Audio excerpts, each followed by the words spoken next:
For 20 years, nobody had come within arm's reach of Cha Ji-hwan while his eyes were closed. 3 men tried. None of them are counted among the living. He is the most feared man in Seoul. 40 riflemen walk his walls. 3 layers of cameras watch every window. Judges take his calls at midnight, and grown men have died for standing too close to him in a hallway. And every afternoon, he goes out to the old oak tree at the back of the garden. He lies down in the grass. He folds his hands on his chest, and he pretends to sleep. That is the part nobody knows. He is not resting. He is hiding. It is the only hour in the day when nobody asks him to order someone's death. On a Tuesday in spring, a 3-year-old girl chased a butterfly into that garden. She did not know who he was. Nobody had taught her to be afraid of him yet. She saw a tired man lying under a tree, and she decided he looked like a good pillow. So she climbed onto his chest, and she laid her small hand flat over his heart, and Cha Ji-hwan's fingers closed around the gun beneath his coat. There are 2 kinds of men in this world, the kind who build walls, and the kind who are finally, at long last, reached. He had spent 20 years being the first kind. He was very good at it. It had cost him absolutely everything. So what does a killer do when he opens his eyes and finds a hand no bigger than a plum resting over his heart? And what happens to a fortress when a small girl in a pink dress simply walks in and refuses to be afraid of it? Stay with me, because that little girl was about to hear something in the back of that house that would save every life inside it. And nobody, not one living soul, was ever going to think to ask a 3-year-old what she had seen. The house had 40 rooms and 40 guns. Cha Ji-hwan woke at 6 the way he always did, in a bedroom the size of most people's apartments. He lay still for a long time. He listened to the silence of a building that never truly slept. 3 shifts of riflemen walked the wall. Cameras watched every corridor.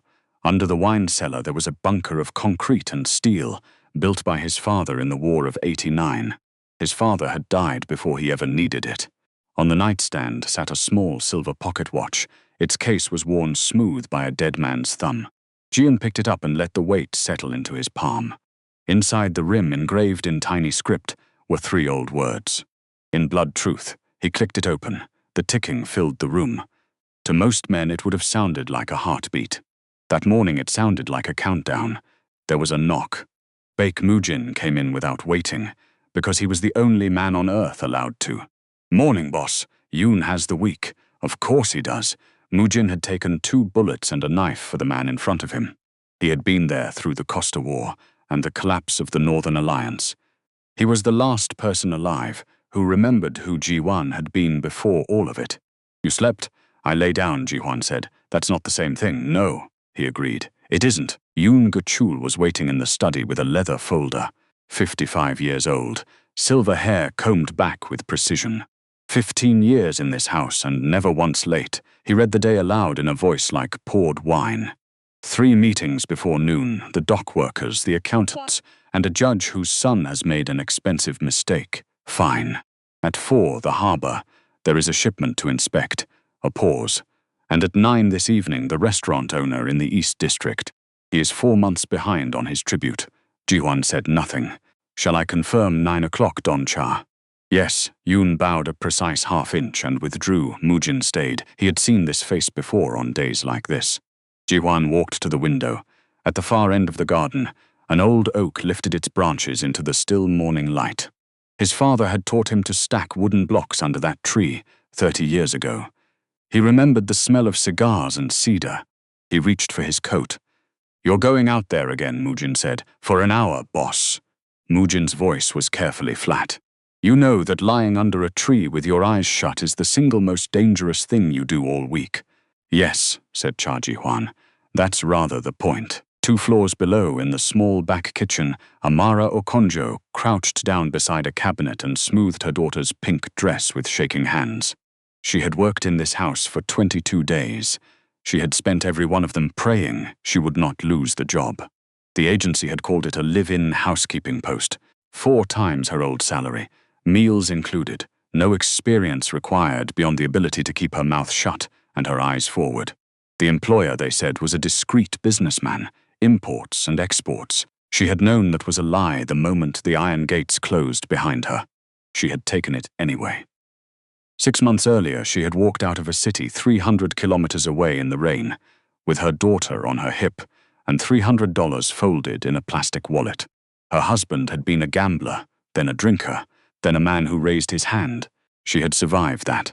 What she had not survived, what she would never survive, was the night he raised the same hand to a 6-month-old baby who would not stop crying. She waited until he passed out. She packed one bag she left, and now the sitter had cancelled at 7:15 with a fever and 1,000 apologies, and Amara had made 8 phone calls in 20 minutes, and nobody answered, and she could not miss a day. So she had done the only thing left. Baby, look at me. Zuri looked at her. She had her mother's eyes and none of her mother's caution. You sit right here, you do not move. You do not make a sound, Amara's voice cracked. Mama comes back very soon. Okay, say it back to me. Sit here, no sound. Zuri considered this seriously. Can I sing? No, baby. Quietly? No. Rosa the cook came up behind them with a plate of buttered bread. Her face was the color of old milk. She pressed the plate into the child's small hands and leaned close to Amara's ear. Do not let anyone see her. Her whisper was barely a whisper at all, not one soul, especially not the boss. Amara nodded. She kissed her daughter's head. She picked up her cart and hurried out towards the third-floor laundry. Behind her, in the quiet kitchen, Zuri chewed her bread and turned her face towards the window. A small oranged butterfly had just drifted past the glass. She counted to 30 in her head. Then she counted to 30 again, because Mama had said do not move, and Mama's voice this morning had been the tight one. But the butterfly did not leave. It hovered outside the glass. It seemed to be waiting. It seemed, in fact, to be looking right at her. Zuri slid off the stool. The side door was heavy, but the latch was low.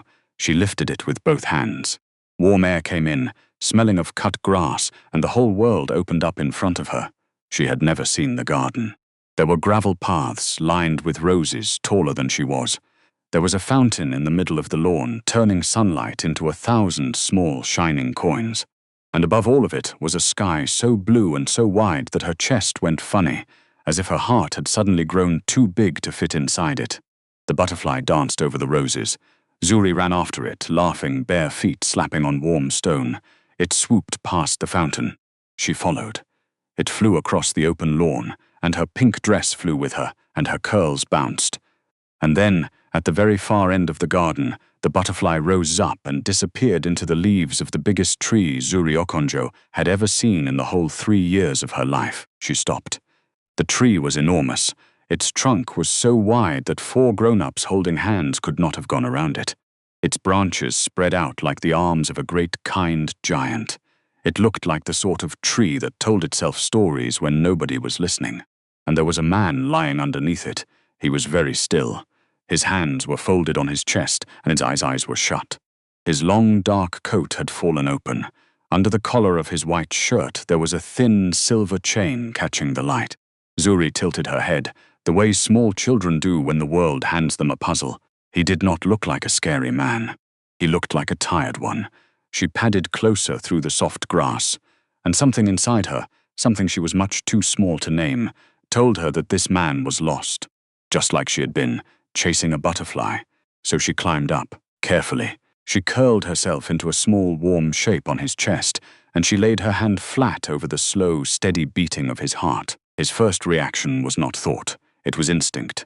The instant a foreign weight settled on his chest, Cha Ji-hwan's right hand slid into his coat and closed around the grip of the pistol under his left ribs. 20 years.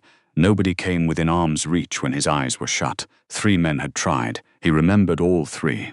His finger found the trigger guard. His shoulders coiled. His grey eyes snapped open, and the world stopped. He was looking up into a small, round face. Brown curls in 2 puffs, honey-colored eyes, a pink dress with tiny white daisies stitched along the hem, and a hand no bigger than a plum resting flat against the middle of his chest. So light he could barely feel it. So trusting that for a full second his mind simply refused to process what it was seeing. A child. Every trained muscle in his body froze exactly where it was. His hand was still on the gun. His breath had stopped somewhere in his throat. The little girl smiled at him, slowly, without any hurry at all. Completely without fear. "Hi, mister," she said. She said it the way a child says something obvious. the way she might have greeted a bird on a windowsill, as if finding a strange man asleep under a tree and climbing onto his chest were the most ordinary thing a Tuesday could possibly contain. Cha Ji-hwan did not answer for a very long moment. He had ordered the deaths of 12 men. He had spoken at his own father's funeral without his voice breaking once. He could not think of a single word to say to a 3-year-old. His hand slid slowly away from the gun. "Hello," he said. Zuri seemed satisfied by this. She turned her attention to the thin silver chain against his shirt. She took hold of it with both careful hands and began to pull. The pocket watch slid out of his coat and swung between them, catching the sun. She lifted it to her ear. "Tick-tock," she whispered. Her eyes went enormous. "Mister, your clock is singing." Something inside Cha Ji-hwan cracked. It did not hurt. That was what surprised him most. 20 years of iron gave way, and it did not give way to a blow. It gave way to one small, delighted voice, holding a dead man's watch against her ear and telling him that it sang. He did not push her away. He did not move at all.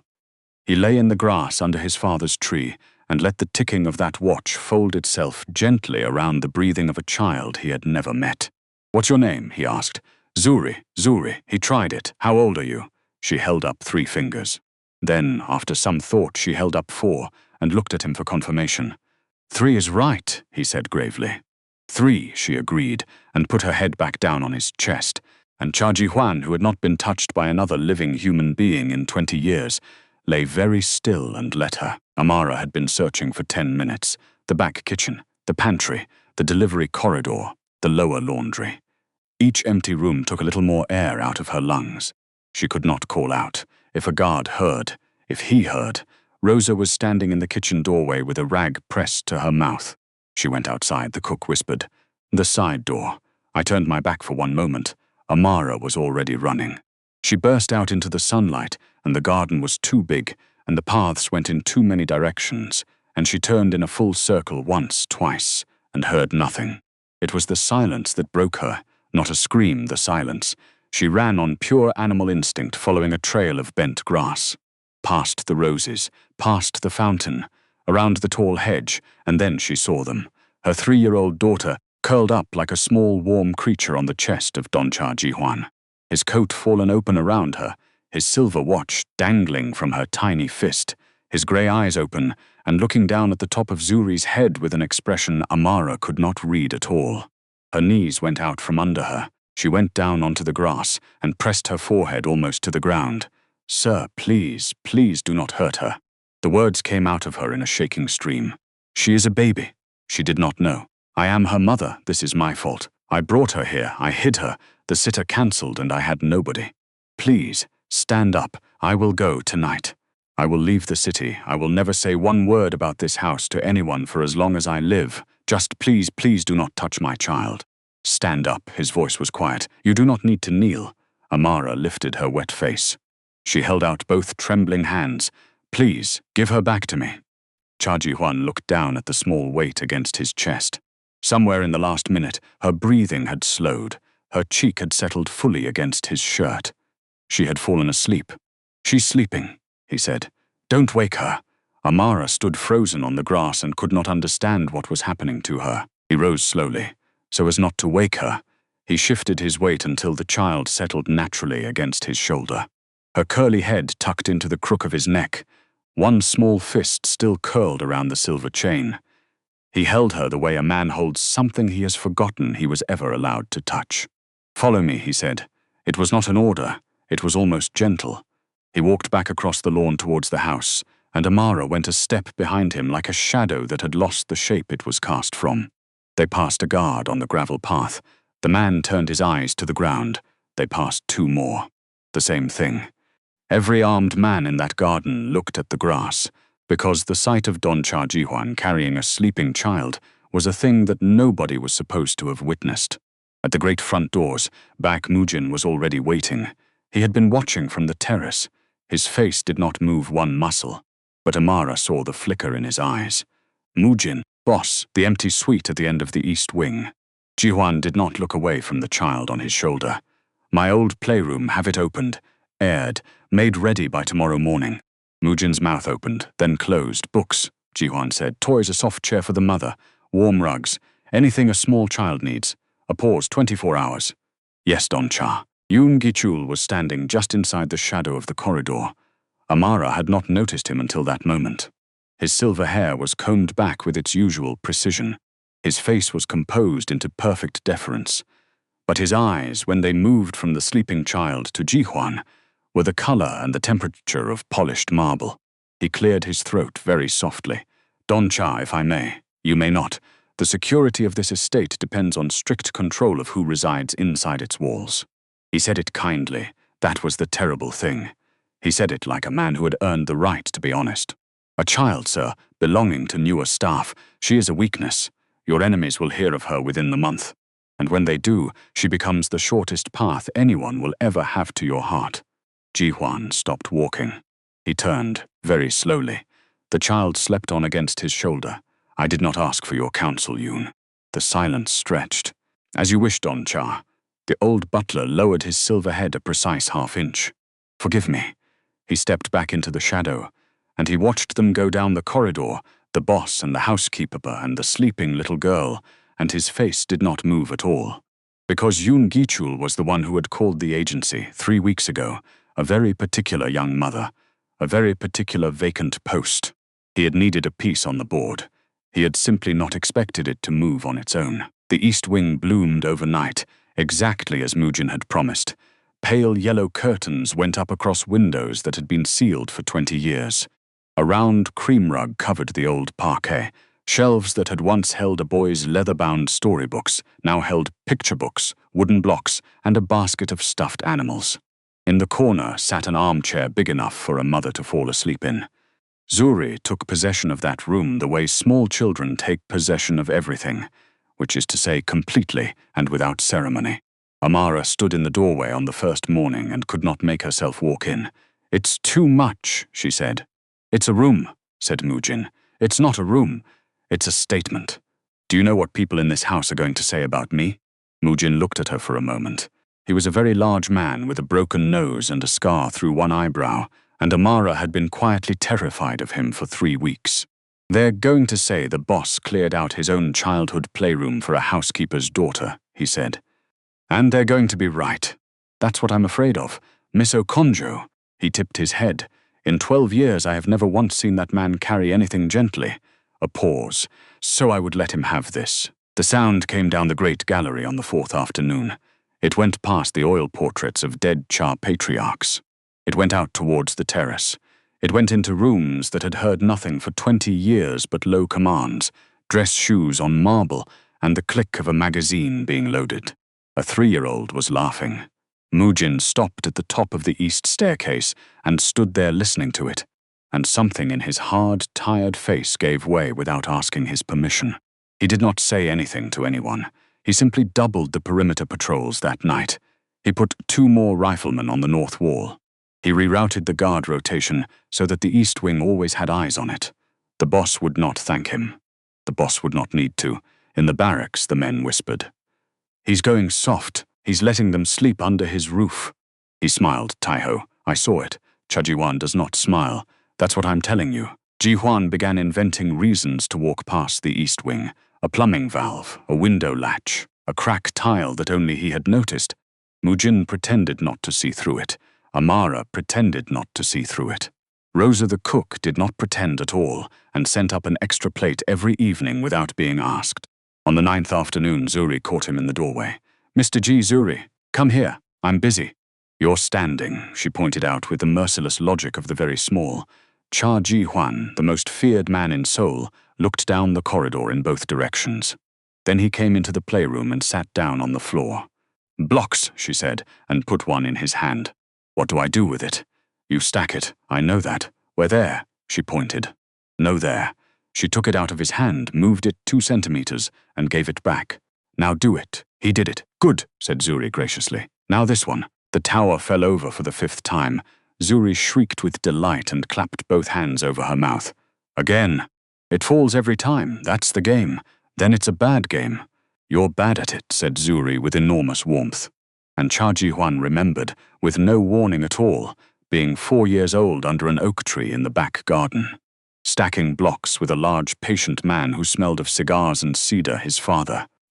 30 years ago, a memory he had buried so deep, he had almost convinced himself it never happened. He sat on the rug in his $3,000 suit in a room that had been his own, with a small girl telling him he was bad at blocks. And he laughed. It came out of him rusted, unfamiliar. It came out anyway. Zuri looked delighted, as if she had personally arranged this. In the doorway, Amara Okonjo stood absolutely still with a basket of laundry against her hip, and her heart began to beat quickly for a reason she was not yet willing to say out loud. The rule was never spoken aloud. It did not need to be.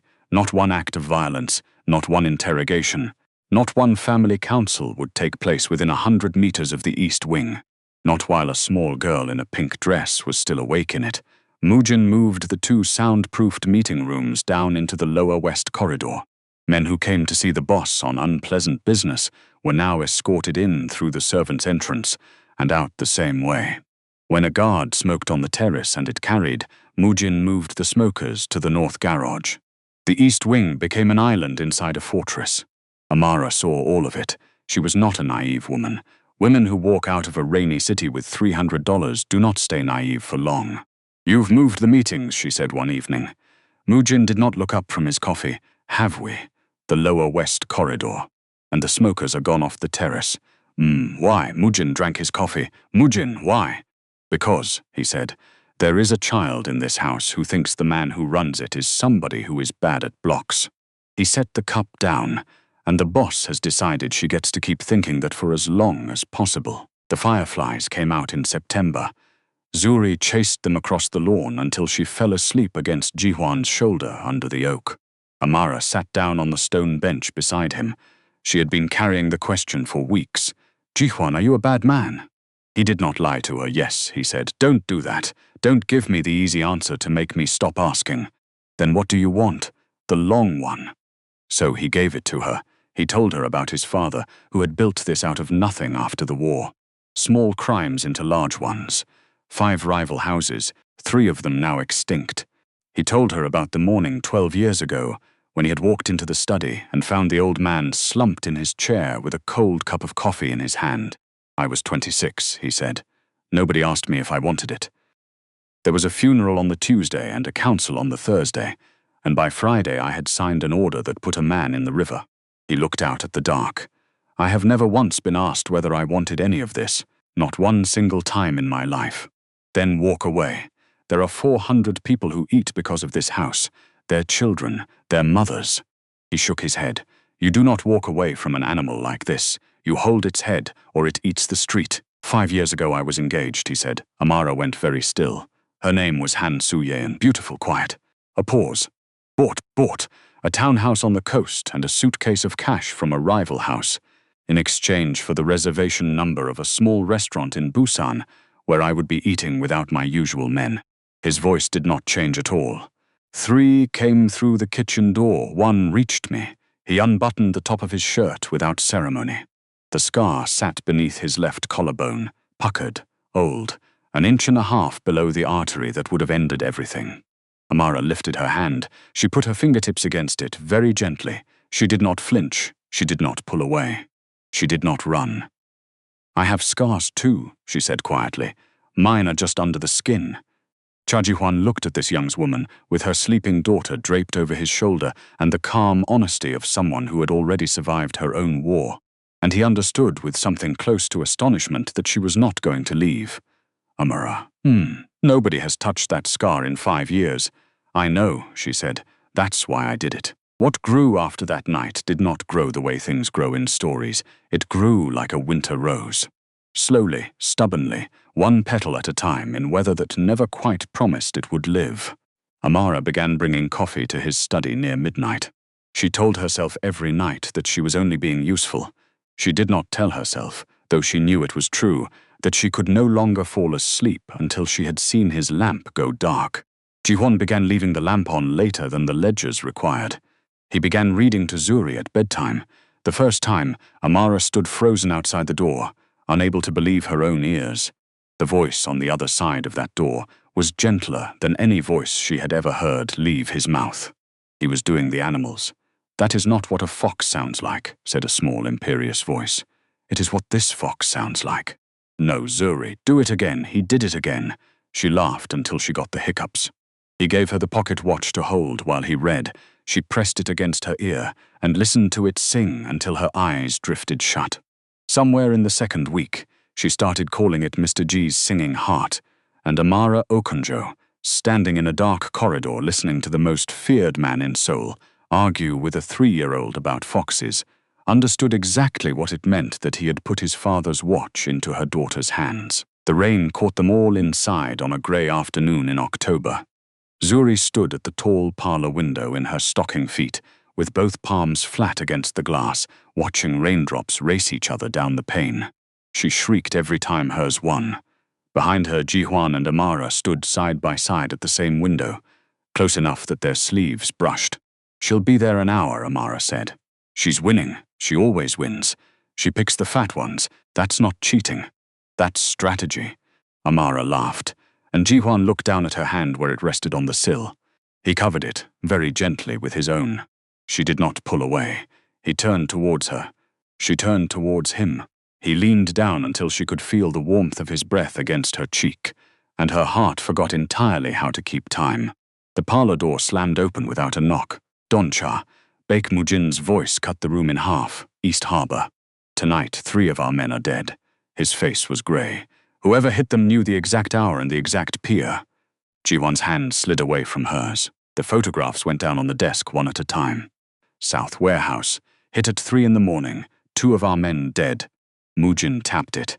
"They came in through the delivery gate, the one that was supposed to be reinforced last month. And wasn't, and someone knew it wasn't." He laid down the second. "Cigarettes off a container ship at Pier 9 on Tuesday. Never reached the warehouse, never even reached the truck." He tapped it. "Someone knew the exact half hour it would sit exposed." He laid down the third and his jaw went tight. "Antonio Kwon, shot in a cafe in the old quarter yesterday. 4 in the afternoon, 2 men, suppressed pistols. The owner didn't see their faces." Ji-hwan studied the third photograph for a long time. "Mujin, boss, how many people knew the reinforcement schedule for the South Warehouse?" 4. "How many knew the arrival window at Pier 9? 4. "And how many knew," Cha Ji-hwan said quietly, "where Antonio Kwon drank his coffee every single afternoon?" Mujin did not answer for a moment. 4, he said. Ji-hwan lifted the silver pocket watch from the desk and let it hang from its chain. He listened to it tick. "There is a leak inside this family." "Yes, boss," and Cha Ji-hwan's grey eyes moved very slowly to the closed study door, the one through which Yoon Ji-chul had walked 10 minutes before. The hunt did not change his routine by 1 degree. He rose at the same hour. He drank the same black coffee.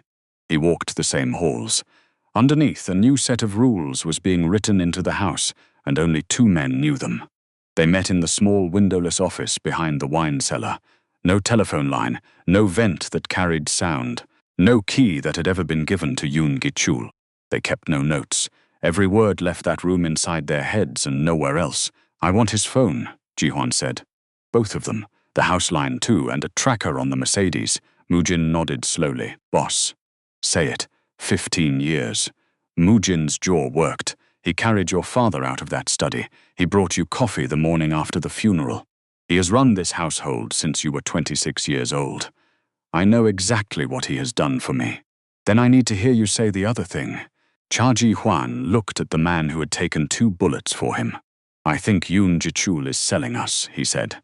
"And I am going to prove it, and then I am going to look him in the face." The kitten arrived at Zuri's window on a Thursday morning.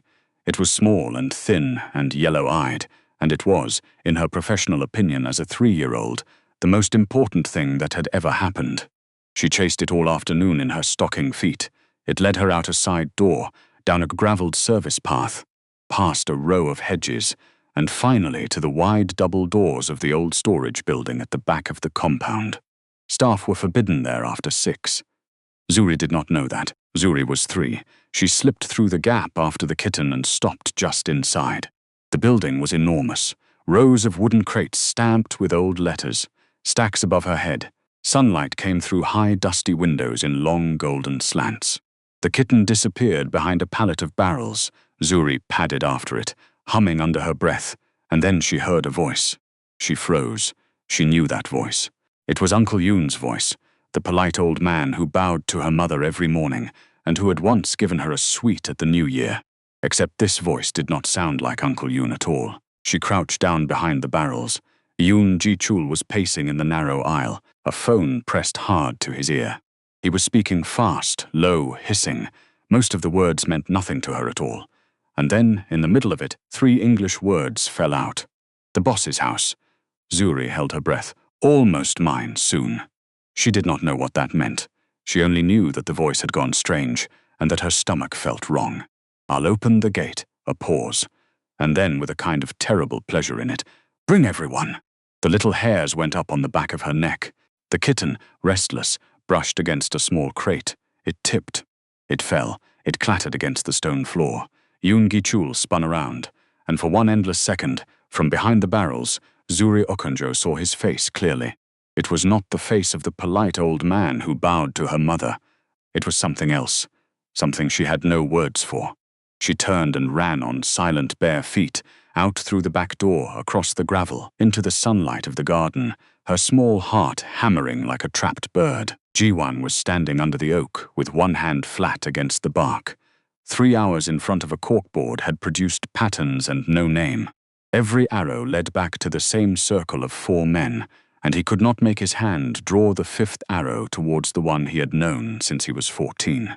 Small bare feet came running across the grass. Mr. Ji. He turned. She was hurrying towards him, cheeks pink, one small fist pressed against her chest as though she were holding something in place there. He crouched down and opened his arms, and she climbed straight up into them. Mr. Ji, Uncle Yoon says he's going to take your house soon. The world tilted. Cha Ji-hwan did not move. He did not breathe. He kept his face very carefully still, because a change in his eyes right now would frighten her, and he needed, more than he had ever needed anything in his life, for her not to be frightened. Sweetheart, his voice came out gentle and unhurried. Where did you hear that? In the big building, with the boxes. You were in the storage building. I was chasing a kitten, said Zuri, as though this obviously excused everything. All right. He kept his hands loose on her back. Tell me what Uncle Yoon said. He was talking funny words, she said. Not our words. What else? But some of them were our words. She frowned in concentration. He said the boss's house, and he said almost mine, and he said soon. Ji-hwan's hands did not tighten. That took everything he had. Was there anything else, sweetheart? He said, I'll open the gate. Say that again for me. I'll open the gate, Zuri repeated obediently. And then he said, bring everyone. She looked up at him. I don't know what it means, she said, but his voice sounded scary and my tummy went funny, so I runned. There are moments in a man's life when the entire architecture of his own destruction is handed to him. Usually it comes from a lieutenant, or a rival, or a blooded man in a basement. Cha Ji-hwan received his from a 3-year-old girl sitting on his knee under his father's tree. Outwardly he did not so much as blink. He lifted her chin with one finger. You did very, very well, he said. You are the bravest girl in this whole house. Zuri glowed, but I need one more brave thing from you. This is our secret, yours and mine. He held her eyes. Do not tell anyone what you heard, not Rosa. Not the guards. Not even Mama. Can you do that? She nodded, all 3 years of her utterly serious. Cross my heart, Mr. Ji. He kissed her forehead. He set her down and watched her scamper off towards the fountain. He walked back into the house. Up the stairs. Into the study. He picked up the internal phone. Moojin, come here, only you. When Moojin arrived and closed the door behind him, Cha Ji-hwan said 3 words. It is Yoon. Baek Moojin's face went the color of old paper. How? The child, what? She followed a kitten into the storage building this afternoon. Ji-hwan sat down. His hands were flat on the desk and completely steady. And she heard him say he would open the gate and bring everyone. Moojin sat down too. He had to. Nobody looks at her, he said slowly. Nobody in this entire compound looks at that little girl. She is 3 years old, and she has run of this house and nobody sees her. No, he walked past her 100 times. Yes, said Ji-hwan. He did. It took the technician 11 days. Yoon Gi-chul's private phone, his study line, a magnetic tracker the size of a coin under the fuel tank of his black Mercedes. Moojin followed him after dark in 3 cars in rotation. None of them registered to the family.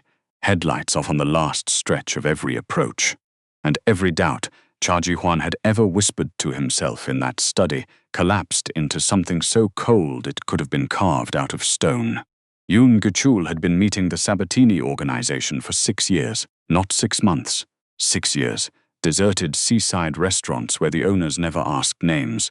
Small tucked-away hotels on the north coast, the same second-floor room reserved under a different letter each time. Envelopes changed hands. Information walked out of the Cha house in a butler's briefcase. Shipment schedules, truck routes, the addresses of the quiet homes where the capos hid their wives and their children. Every wound this family had bled from in 12 months. And then Mujin brought him the piece that changed the temperature of the room. "Busan," Mujin said. 5 years ago, the restaurant." Ji-hwan went very still. "It was not your fiancé who sold you." "Not first." Mujin's voice was quiet.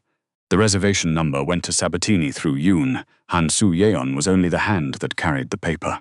He swallowed. "Yoon chose her. Yoon cultivated her. Yoon found her for you." Cha Ji-hwan stood beside the fireplace and did not move. His fury, when it arrived, did not arrive as fire. It arrived as ice, the kind that forms slowly at the bottom of a very deep lake. "There's more," Mujin said, "and you're going to want to sit down." "Say it." 3 weeks before Amara Okonjo came to this house, the employment agency received a call. Mujin did not look up. The caller was very specific. A young mother, foreign, no family in the country. Desperate, somebody with nowhere else to go. The room went absolutely silent. He called them boss. Mujin finally raised his head. "Yoon put her in this house." Ji-hwan's hand closed on the back of a chair. "Why, leverage?" Mujin's voice was flat with disgust. "A woman with nothing and a child to protect is the easiest thing in the world to turn." He was building a piece. Something he could use against you, or press into service, or throw to the wolves when it suited him. She was never a coincidence. No, he manufactured her. Ji-hwan's voice was almost soundless. "He found a woman running from a man who beat her baby, and he put her in my house on my payroll so that he could use her one day." "Yes, and instead," said Cha Ji-hwan, "her daughter climbed onto my chest and fell asleep." He looked out at the dark garden where an old oak stood black against a blacker sky. "He built me a weakness," he said, "and it turned into the only thing I have left worth protecting." He did not confront Yoon. Not yet. He began instead to build a wall. 4 of his best riflemen were quietly reassigned to the East Wing. Each was dressed as a gardener. Each carried a pistol under his overalls. Each was given a single instruction, and only one. "If anything happens to that mother and that child," Ji-hwan told them, "you die trying to stop it before you permit one hair on either head to be harmed." They did not blink. They said yes. Amara found him on the terrace that night. "You've put men on us." "Yes, gardeners who don't garden." She folded her arms. "Ji-hwan, what is happening in this house?" "Something old," he said. "It's almost finished." "That isn't an answer." "No." He turned to look at her. "It isn't." Amara studied his face for a long moment. "Are we in danger?" And Cha Ji-hwan, who had lied to presidents and prosecutors and did it well, discovered that he could not do it to her. "Yes," he said. "Thank you." She let out a slow breath. "That is the first true thing anyone in this house has said to me in 4 months." At 4 in the morning on a Tuesday, Yoon Gi-chul sat on the edge of his bed in the small suite he had occupied for 15 years and did not turn on the lamp. The night before, changing the oil filter of his Mercedes, he had run his fingers along the underside of the fuel tank the way any careful man does. His fingertips had touched a small round shape that did not belong there. He had left it exactly where it was. 2 evenings before that, he had heard a soft click on his phone line, just before a call to his sister connected. He had said nothing. He had made his voice bright. He had asked her about the weather in the north. He was 55 years old. He had served this family for 15 years, and he knew with the certainty of a man who has spent his life reading the small signals of powerful men that Cha Ji-hwan had begun to move against him. His time was over. He rose in silence. He did not pack much, a leather briefcase of papers he had built up over 6 years. A canvas bag with more cash in it than most of the guards would earn in 3 lifetimes. A pistol, oiled 2 nights ago, tucked into the small of his back. He walked out through the north service gate, the one whose key had rested only on his own ring for 11 years. He drove east into the dark countryside. And halfway there, on an empty road between two sleeping villages, he made one telephone call. Not to Sabatini. That call could wait. This one was more urgent. "Take the woman and the child," Yoon Ji-chul said quietly. His voice was almost peaceful. "Bring them somewhere he cannot reach quickly. Force him out of his fortress." Moojin came through the study door at 6:12 in the morning with his collar half open. Yoon is gone. His car is gone. The north gate was opened from the inside. Ji-hwan set down his coffee. He was already moving. "Boss." Moojin was running to keep up. "There's more, say it." "The east wing door is standing open." Ji-hwan's stride broke into something faster. 3 of the 4 gardeners are dead in the corridor. The 4th is critical. They reached the east wing. The playroom door was open. The cream rug had been kicked half aside. A wooden block lay overturned in the doorway. And on the small round table, where a 3-year-old ate her breakfast every morning, weighed down by the salt shaker, sat a folded sheet of white paper. Ji-hwan lifted it with 2 fingers. Block capitals, no signature. Warehouse 47 Old Docks. Come alone. Yoon armed before sunset. If you fail the woman first, then the child. He read it once. He did not read it twice. He folded it into his coat, next to the pocket watch that was no longer there, because a 3-year-old girl had been holding it when they took her. The war room radios were already alive when they got downstairs. 2 casinos bombed, a pier warehouse burning. 30 armed men at the tree line on the north perimeter, holding, not firing. Moojin hit the master switch and turned around. "Boss, this is a trap, I know. They're burning your empire tonight to force one thing out of that gate, and the one thing is you." His voice was very low. "If you walk into that warehouse alone, you die. If you die, this family dies before dawn." "Yes, then tell me you're not going." "I'm going," said Cha Ji-hwan. "I'm just not going alone." He unlocked the weapons cabinet. "He wrote that note for a different man," he said. "The man I was 5 years ago would have gone through that door by himself, unarmed, because he had nothing on this earth that he was frightened of losing. He checked a magazine and slid it home. That man is dead. Yoon killed him. He simply hasn't noticed yet." Moojin stared at him. "Pick 10, Ji-hwan said. "The best 10 in this house, men who will follow me in there and not ask a single question until we are all out or all dead. And the compound holds at any cost." He shrugged into his coat. "If I do not come back, the family is yours." "You're coming back, Moojin." "You are coming back," Baek Moojin said. "Because there is a 3-year-old in that warehouse who thinks you are bad at blocks, and I am not the man who is going to tell her otherwise." Warehouse 47 came up out of the old dock district like a grey headstone. 4 stories of unpainted concrete, a tin roof rusted the color of dried blood. The dock behind it had not taken a legitimate shipment in 11 years. They approached from 3 directions. 2 of Ji-hwan's men carried short shotguns for close quarters. 2 took the roofline of a neighboring building with rifles. 6 went in on foot, in 2 flanking columns, moving like water through the dark. The plan Yoon had written had counted on 1 man walking through the front door alone. What crossed that lot was not an army. But it was very, very far from 1 man. The doors rolled open and the guns opened with them. It did not last long.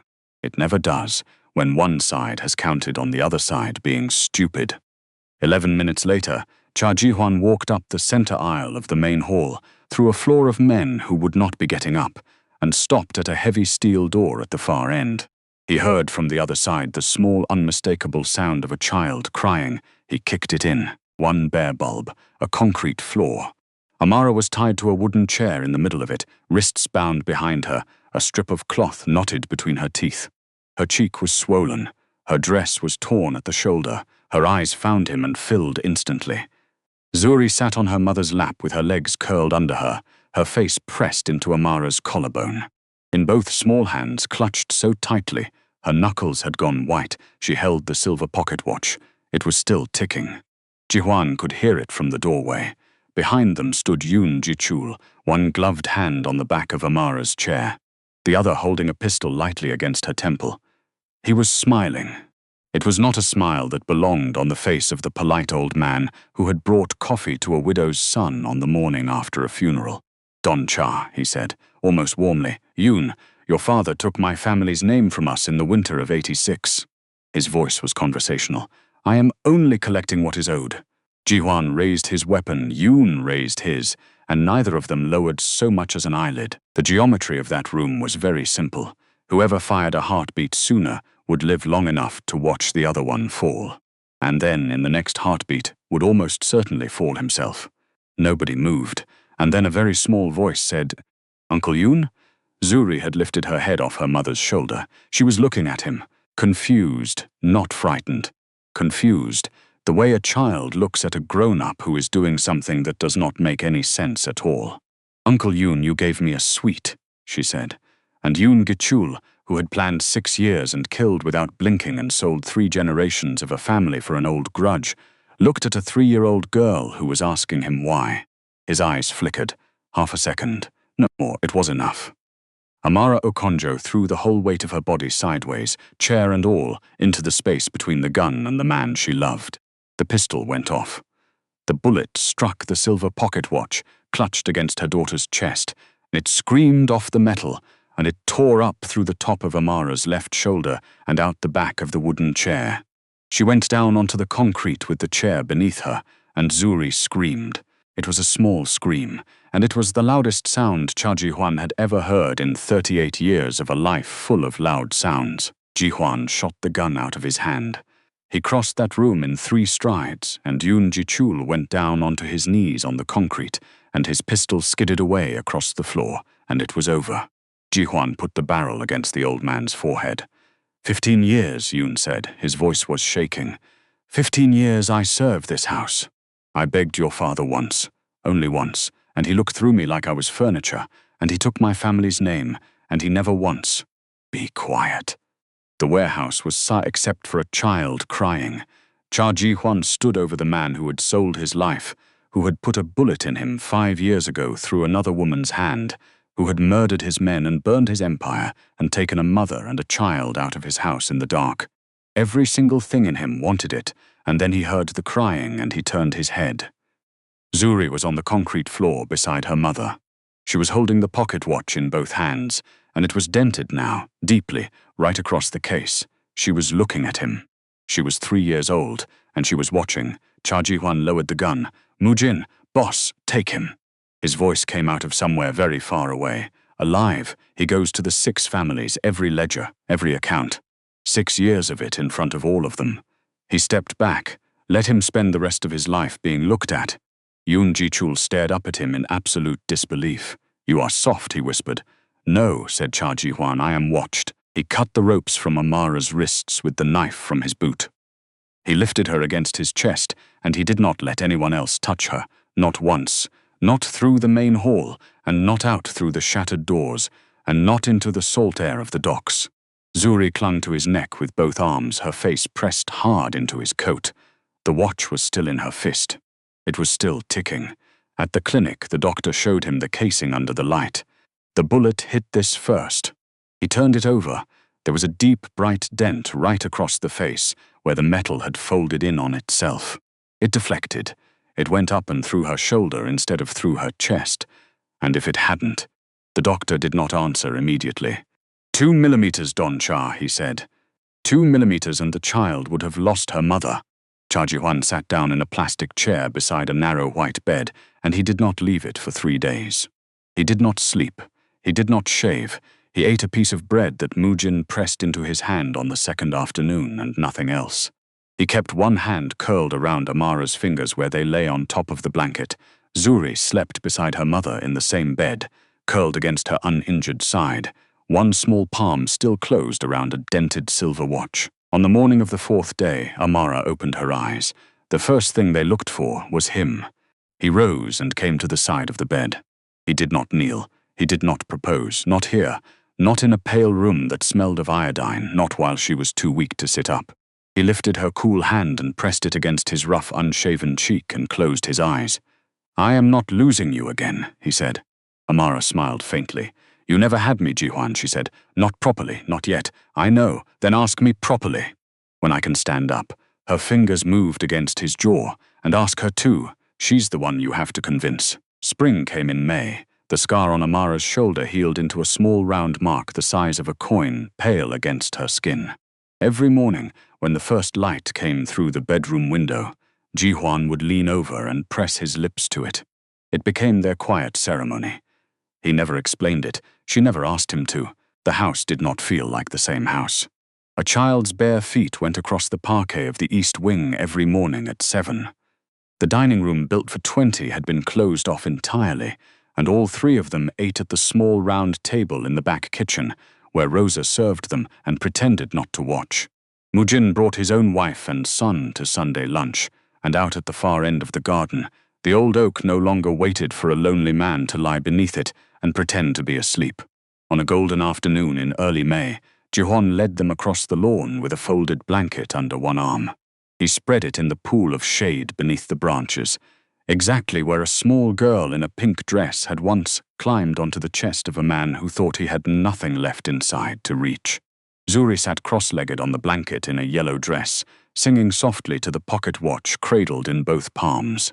It had become the most treasured thing she owned. The dent across the case had never been polished out. Ji-hwan sat down beside her and held out one open hand. She placed the watch into it without needing to be asked. He clicked it open. The ticking rose into the warm air. And then he did something that even Mujin had never seen him do. He slid a thumbnail under the inner face and eased open a hidden compartment no bigger than a fingernail, tucked beneath the brass gears. Inside lay a small gold ring, old, delicately engraved, warm from all the years it had waited in the dark.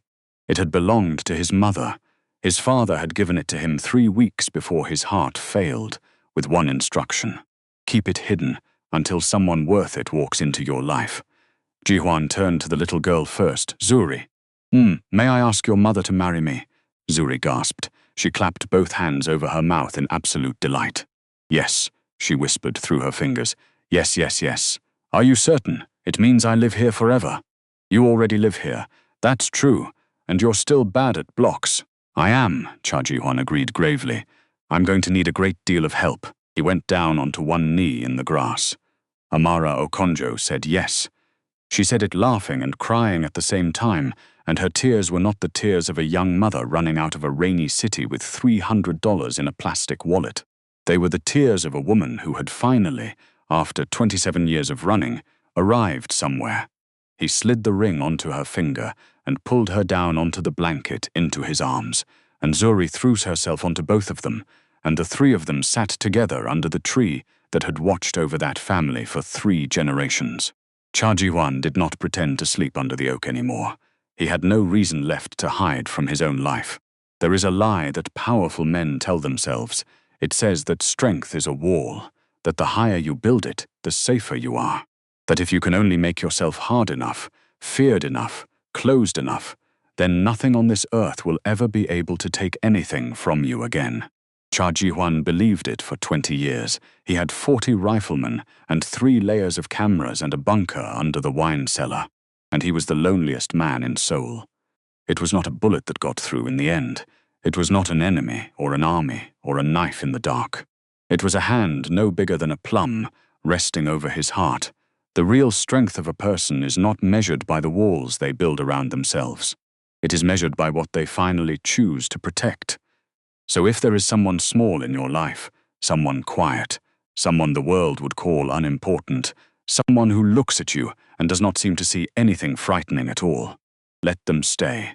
Let them rest their hand over your heart. You have no idea what they might save. If this one found you tonight, you already know what to do. Like this, and stay. Because the next story is already waiting. Another dangerous man, another woman the world walked past, and another small, unlikely person who was paying attention when nobody else was.